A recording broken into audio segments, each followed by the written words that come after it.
mengapresiasi putusan dari Hakim Tunggal ya di Pengadilan Negeri Jakarta Selatan yang tadi sudah memutus menolak seluruh dalil dari permohonan gugatan pra-peradilan yang diajukan oleh tersangka LE dan juga kuasa hukumnya.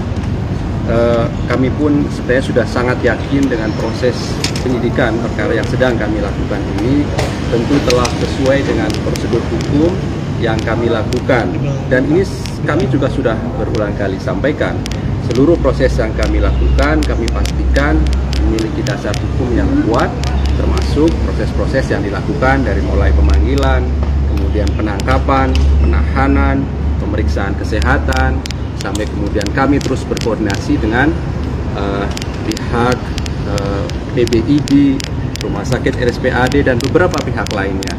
Artinya prosedur-prosedur yang kemudian kami lakukan telah sesuai dengan hukum acara pidana, termasuk juga memberi kesempatan yang sama kepada tersangka, penasihat hukumnya untuk melakukan pembelaan diri pada saat proses penyidikan. Sehingga tentu segera kami selesaikan proses penyidikan perkara ini. Ya saya kira tidak lama lagi, kurang lebih sekitar tanggal 12-an ya nanti perkara ini akan segera kami serahkan pada proses penuntutan oleh jaksa KPK untuk dibawa pada proses persidangan dengan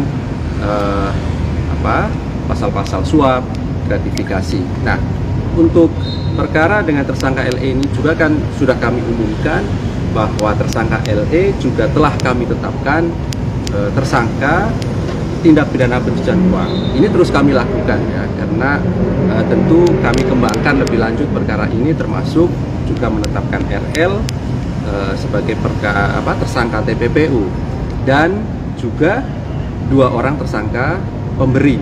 Ini juga sudah kami umumkan. Nah, kami berkomitmen untuk terus tuntaskan perkara dengan tersangka LE ini, sehingga pada kesempatan ini kami juga kembali umumkan pihak yang telah ditetapkan sebagai tersangka dalam perkara dimaksud, yaitu Kepala Dinas PUPR di Provinsi Papua sebagai tersangka dugaan penerima suap bersama-sama dengan tersangka LE. Itu sudah kami lakukan proses penyidikan, Pak. Di samping itu, kami juga ingin sampaikan pada kesempatan ini KPK kembali menetapkan pihak lain, dalam hal ini adalah advokat, pengacara, dengan pasal 21 Undang-Undang Tindak Pidana Korupsi, yaitu apa? Dugaan sengaja menghalangi proses penyidikan perkara ini. Nah, adapun identitas nama-nama dari 2 tersangka baru yang kami umumkan pada sore hari ini, tentu nanti kami akan sampaikan ketika kami panggil, kami periksa, dan juga dilakukan penahanan terhadap para tersangka baru yang sudah kami umumkan hingga sore hari ini. Saya kira tidak lama, dalam minggu ini kami akan kembali memanggil para pihak yang sudah ditetapkan sebagai tersangka ini, dan pasti nanti kami akan sampaikan perkembangannya kepada teman-teman semuanya. Saya kira itu perkembangan untuk perkara dengan tersangka LE. Silakan, ada pertanyaan mungkin, Mas, soal RAT itu kan ya, tadi disebut bahwa dia membeli rumah yang sengaja disamarkan. Nah, itu bisa TPPU nggak sih, Mas? Iya, tentu salah satu unsur dari dugaan TPPU itu adalah menyembunyikan, menyamarkan, membelanjakan, begitu ya.